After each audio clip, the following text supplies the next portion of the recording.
प्यारे विद्यार्थियों नमस्कार। स्वागत है आप सभी का यस के एक्सीलेंस ट्यूटोरियल में। तो आज के इस ट्यूटोरियल में हम लोग वस्तुनिष्ठ प्रश्नों का जो है सभी जो है सॉल्यूशन देखेंगे, जो भी मोस्ट इंपॉर्टेंट है ऑल चैप्टर का। तो चलिए शुरू करते हैं। पहला चैप्टर या पहले चैप्टर से है बहुविकल्पी प्रश्न। इसको देखिए, Fe2O3 में कौन ऊपर दी गई अभिक्रिया किस प्रकार की अभिक्रिया है। तो देखिए ये कौन सी अभिक्रिया होगी, फटाफट जो है डायरेक्ट उत्तर देखते जाइए, ठीक है ना। अब समझाने के लिए फुर्सत नहीं है, बस एक बार आप लोग देख लीजिए कि विस्थापन अभिक्रिया है। ऑक्सीजन यहाँ इसका जो है विस्थापन हो जा रहा है, ठीक है। तो विस्थापन अभिक्रिया है। इसके बाद से देखिए, नीचे दी गई अभिक्रिया के संबंध में कौन सा जो है कथन असत्य है। तो कौन सा कथन असत्य है, तो इसमें जो है क्या हो रहा है, तो इसमें जो है लेड ऑक्साइड जो है अपचयित हो रहा है, कार्बन अपचयित हो रहा है, कार्बन डाइऑक्साइड उपचयित हो रहा है, सीसा अपचयित हो रहा है। बताना है कौन सा कथन असत्य है। तो असत्य कथन जो है पहला और दूसरा होगा। पहला और दूसरा, सीसा अपचयित हो रहा है ना, कार्बन डाइऑक्साइड अपचयित हो रहा है ना, कार्बन अपचयित हो रहा है, लेड ऑक्साइड अपचयित हो रहा है। ये उपचयित हो रहा है, अपचयित हो रहा है। तो ये वाला सही है और ये वाला गलत है। तो गलत ऑप्शन बताना है, तो ये वाला आपका ऑप्शन सही होगा। इसके बाद से देखिए केवल 2020 19 का क्वेश्चन देखिए, ठीक है। ये श्याम श्वेत फोटोग्राफी में प्रयुक्त होती है। Ag सिल्वर क्लोराइड होती है, सिल्वर क्लोराइड, ठीक है। रासायनिक समीकरण जो है बेरियम क्लोराइड जलीय विलयन H2SO4 जलीय विलयन बेरियम सल्फेट जो है, और ठोस जो हाइड्रोक्लोरिक जलीय विलयन। रासायनिक समीकरण जो है क्या है, अवक्षेपण जो है अभिक्रिया है। क्या है, अवक्षेपण हो रहा है इसका जो है HCl का, ऐसे हाइड्रोजन क्लोराइड और बेरियम सल्फेट, ये ठोस है, इसका अवक्षेप बन रहा है, ठीक है। इसका अवक्षेप बन रहा है, बेरियम सल्फेट का अवक्षेप बन रहा है, अवक्षेपण अभिक्रिया हो रहा है। आगे देखते हैं। अब यहाँ पे इस पे देखिए, एक भूरे रंग का चमकदार तत्व X को Y की उपस्थिति में जो गर्म करने पर वह काला हो जाता है। इस तत्व का जो है नाम बताइए। कापर जो है, जिंक जो है, सल्फर, इसमें से कोई नहीं, तो जो है ये हो जाएगा कापर, ठीक है। ये आपका जो कापर ऑप्शन सही होगा, ठीक है। आगे देखते हैं कि क्वेश्चन नंबर 5 कई बार पूछा गया है। H2S जो है विलयन का pH मान होगा हाइड्रोजन सल्फाइड का। अम्लीय विलयन pH मान होगा, अम्लीय विलयन का pH मान कितना होगा। H2SO4 का जो है pH मान कितना होगा। तो यहाँ पे देखिए pH मान, चूँकि जो है अम्लीय विलयन जो भी होगा उसका जो है pH मान जो है क्या होगा, 7 से कम होगा, ठीक है ना। 7 से कम होगा तो अम्लीय होगा, 7 से अधिक होगा तो क्या होगा, क्षारीय। तो आपका सी ऑप्शन सही होगा। आपका जो कौन सा ऑप्शन सही होगा, सी। तो ठीक है, सी ऑप्शन। अब इसमें देखिए, मैंने ये कई बार पूछा भी जा चुका है, इसलिए इसको बताना जरूरी है। क्षारीय विलयन pH है, क्षारीय विलयन का pH कितना होता है, तो क्षारीय विलयन का pH जो है क्या होगा, 7 से अधिक होगा, ठीक है। 7 से अधिक क्षारीय होता है, ठीक है। अब इसके बाद से जो अगला क्वेश्चन देखिए, वाला देखिए, एक विलयन नीले लिटमस को लाल कर देता है, इसका pH मान कितना होगा। तो देखिए, जो विलयन नीले लिटमस को लाल कर देता है वो अम्ल होगा, तो अम्ल का pH मान 7 से कम होगा। तो यहाँ पे देखिए 6 7 8 10, तो 7 से कम यानी कि 6 होगा, यानी कि ए विकल्प आपका सही होगा, ठीक है। आगे देखिए, तेरहवां सबसे मोस्ट इंपॉर्टेंट है। ये जो है देखिए 2019 20 22 में पूछा है, यही जैसे ही क्वेश्चन पूछेगा भी, इसको भी आप लोग देख लीजिएगा। लेकिन शुद्ध जल का pH मान कितना होता है, ये जो है जानना बहुत ज़रूरी है। तो शुद्ध जल का जो है आपका जो है pH मान जो है कितना होता है, तो 7 से जो है 7 होता है। शुद्ध जल का pH मान कितना होगा, 7 होगा, ठीक है। शुद्ध जल का pH मान कितना होगा, 7 होगा, ठीक है। नेक्स्ट जो है देखिए, नेक्स्ट जो अधिक से अधिक बार पूछा गया है 2016-19 में पूछा है, सल्फ्यूरिक अम्ल में जो अम्लीय हाइड्रोजन परमाणु की संख्या कितनी होती है। तो ये आपका जो है 2 होगा, ये विकल्प जो है सही है। इसके बाद से देखिए, ये जो है धान सोडे का रासायनिक सूत्र जो है कई बार पूछ चुका है। धान सोडे का रासायनिक सूत्र ये जो है पूछा भी जा सकता है, सोडियम कार्बोनेट और जो है 10H2O, सोडियम कार्बोनेट 10H2O और धान सोडा, ये याद रखिएगा, ये पूछा जा सकता है, ठीक है। इसके बाद से जो है अगला क्वेश्चन देखिए, नेक्स्ट क्वेश्चन देखिए, निम्नलिखित में से अम्लीय लवण है, तो निम्नलिखित में से अम्लीय लवण कौन होगा। तो यहाँ पे देखिए सोडियम क्लोराइड नहीं होगा, सोडियम बाइसल्फेट, ये जो है आपका अम्लीय लवण होगा। आगे देखिए, पेय जल को जो है जीवाणु रहित बनाने जो है रहित करने में प्रयोग किया जाता है। तो देखिए, पेय जल में जो है जीवाणु रहित बनाने के लिए क्लोरीन वाला जो है गोली का प्रयोग करते हैं, जिसमें जो है कैल्शियम ऑक्सीक्लोराइड होता है, जिसमें कैल्शियम ऑक्सीक्लोराइड, इसी को ब्लीचिंग पाउडर भी कहते हैं। आगे देखिए सल्फर डाइऑक्साइड का जलीय विलयन होता है, तो अम्लीय होता है, सल्फर डाइऑक्साइड अम्लीय होता है। इसके बाद से नेक्स्ट क्वेश्चन, अम्लीय वर्षा के जल का संभावित pH मान कितना होता है, तो 5.2 होता है संभावित pH मान अम्लीय वर्षा का।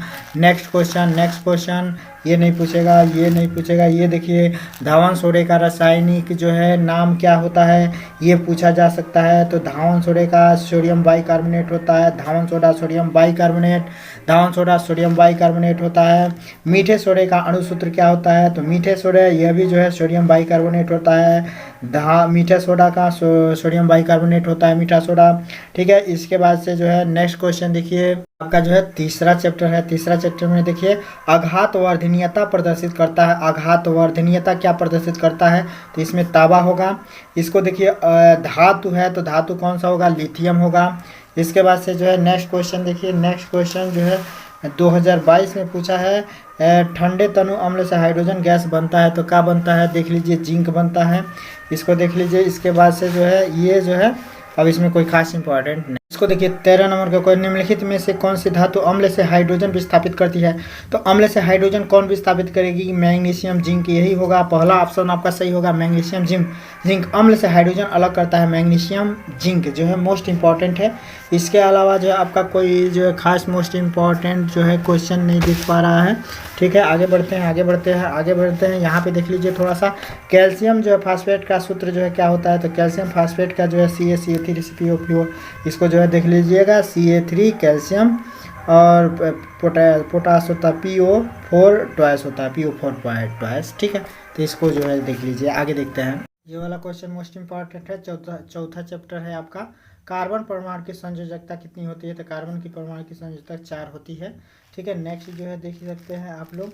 नेक्स्ट जो है ये 2020 में जो पूछा गया है, फार्मेल्डिहाइड का जो है सूत्र जो है क्या होता है, तो फार्मेल्डिहाइड का जो है सूत्र जो है आपका क्या होता है, CH, ये वाला होगा HCHO माने CHO, जिसमें जो है वो फार्मेल्डिहाइड या एल्डिहाइड इसी को कहते हैं। इसी को एल्डिहाइड भी कहते हैं और इसको फार्मेल्डिहाइड भी कहते हैं, CHO को जो है। ठीक है, ये वाला ऑप्शन आपका, ये ऑप्शन सही होगा। ठीक है, अब इसमें देखिए निम्नलिखित में असंतृप्त यौगिक है, तो जिसमें जो है असंतृप्त यौगिक जो कौन से कहलाते हैं, C2H4 होगा, C2H4 ये वाला होगा, C2H4 जो असंतृप्त हाइड्रोकार्बन कहलाएगा, C2H4। ठीक है, तो C2H4 आपका असंतृप्त हाइड्रोकार्बन कहलाएगा। ठीक है, इसके बाद से जो है देखिए यहाँ पे जो है ब्यूटेनॉन में क्रियात्मक समूह कई बार पूछा है, 14, 13, 21 में पूछ दिया है। तो ब्यूटेनॉन में जो है क्रियात्मक समूह, जो ब्यूटेनॉन का क्रियात्मक समूह जो है क्या होगा, ये आपका बी ऑप्शन सही होगा ये। ठीक है ना, कीटोन, ब्यूटेनॉन नॉन जो कीटोन होता है, नहीं ब्यूटेनॉन में क्रियात्मक समूह जो है कीटोन का होता है, कीटोन ही होता है जिसमें ON जुड़ता है, तो ये वाला बी हो गया। ठीक है, ये जो है मोस्ट इंपॉर्टेंट है, मोस्ट इंपॉर्टेंट। इसके अलावा जो है देखिए ये जो है सबसे मोस्ट इंपॉर्टेंट है ये। ठीक है, अब यहाँ पे देखिए निम्नलिखित में से कौन से कीटोनी समूह उपस्थित है, कीटोनी समूह जो है किसमें उपस्थित होगा, आप लोग बता सकते हैं कीटोनी समूह जो किसमें उपस्थित होगा, तो जिसमें दोनों तरफ कार्बन हो, कीटोन समूह जो है ये डी आपका सही होगा। दोनों तरफ कार्बन और कार्बन के साथ डबल बॉन्ड वो जुड़ा होगा, तो ये जो है कीटोन समूह कहलाएगा। इसके बाद से देखिए कई बार जो है आपको 2019, 20, 22 में पूछ रहा है, तो हो सकता है इस साल पूछ दे। ठीक है, ये सही जो है क्वेश्चन पूछ सकता है। ठीक है, एसिटिलिक का जो है अम्ल का IUPAC नेम एथेनोइक अम्ल होता है, इसको जो है याद कर लीजिएगा, एसिटिलिन का एथेनोइक अम्ल होता है। अब इस समय जल्दी में जो है बहुत ज़्यादा समझाने की ज़रूरत नहीं है, बस अधिक से अधिक क्वेश्चन एक बार पढ़ते जाइए।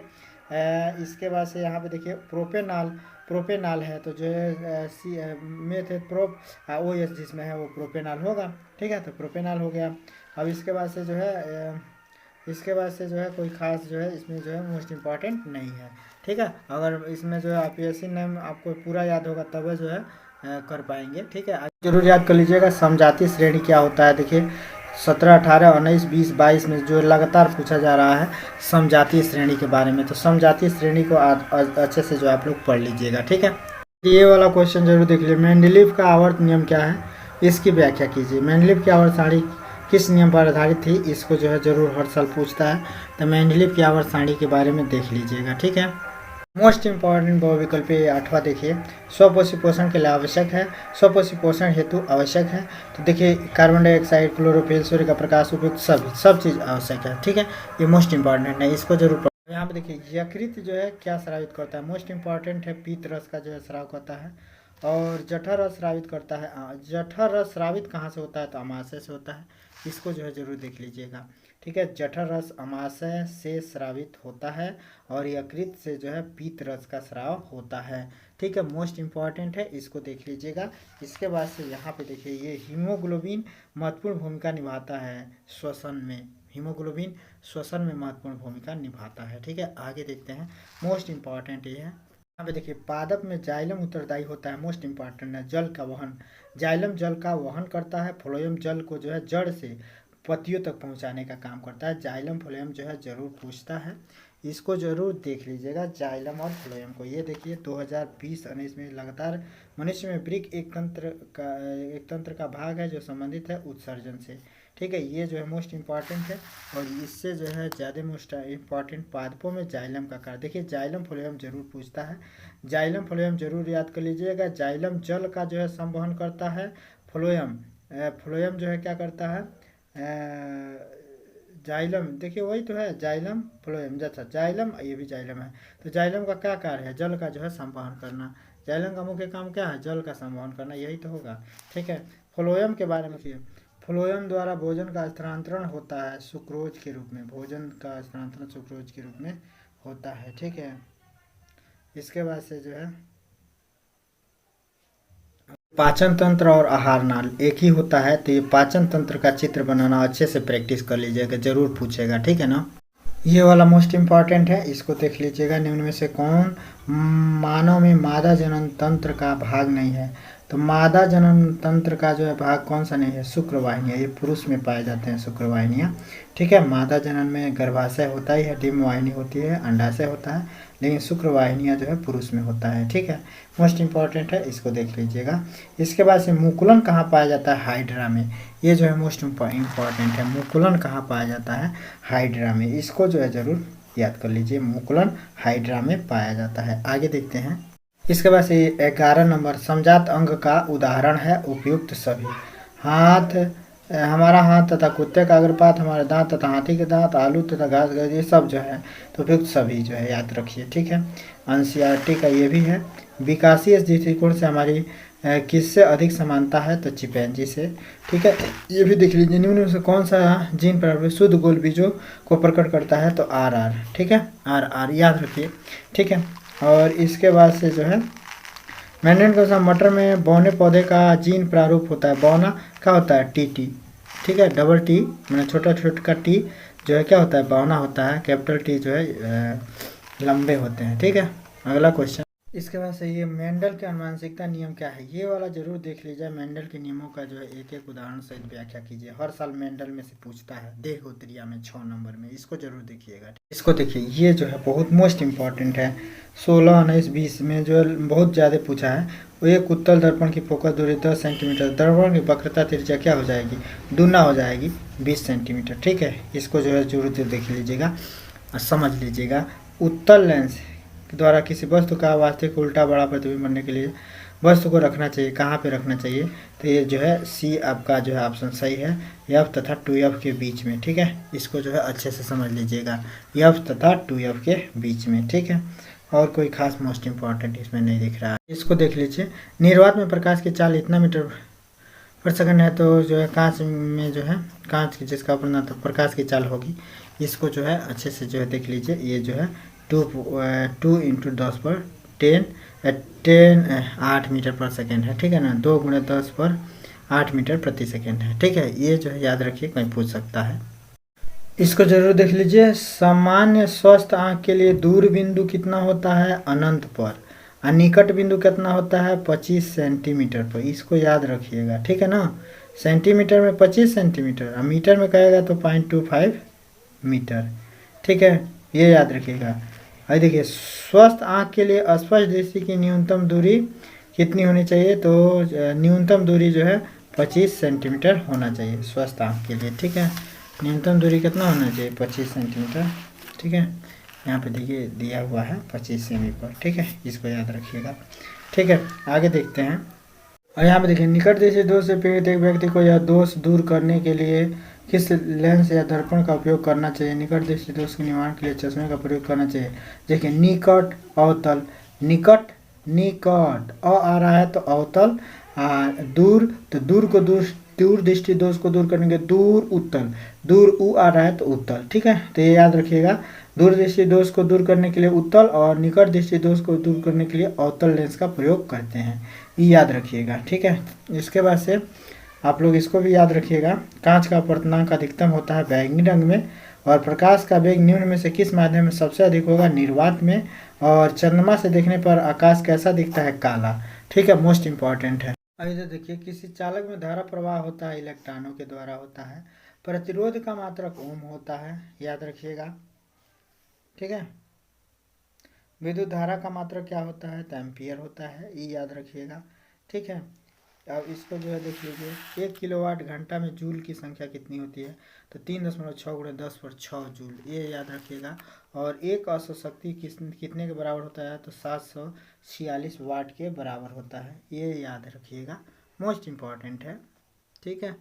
बाकी जो है कोई खास मोस्ट इम्पॉर्टेंट इसमें नहीं दिख रहा है, ठीक है। ये जो है इसको याद रखिए आप, ठीक है। ये जो है ओम के नियम के अनुसार विभवांतर और धारा के बीच जो है ग्राफ होगा तो एक सरल रेखा, ये जो है मोस्ट इम्पॉर्टेंट है, ओम के नियम के अनुसार विभवांतर और धारा के बीच ग्राफ सरल रेखा प्राप्त होगा। ये देखिए, ये पूछ सकता है, एक गतिमान आवेशित कण उत्पन्न करता है तो क्या उत्पन्न करता है, ये पूछ सकता है, ठीक है। तो एक आवेशित कण जो है क्या उत्पन्न करता है, इसको देख लीजिए, ये जो है चुंबकीय विद्युत क्षेत्र, दोनों चुंबकीय व विद्युत क्षेत्र दोनों को जो है उत्पन्न करता है, इसको जरूर देख लीजिए, ठीक है। इसको अच्छे से ध्यान से देख लीजिए।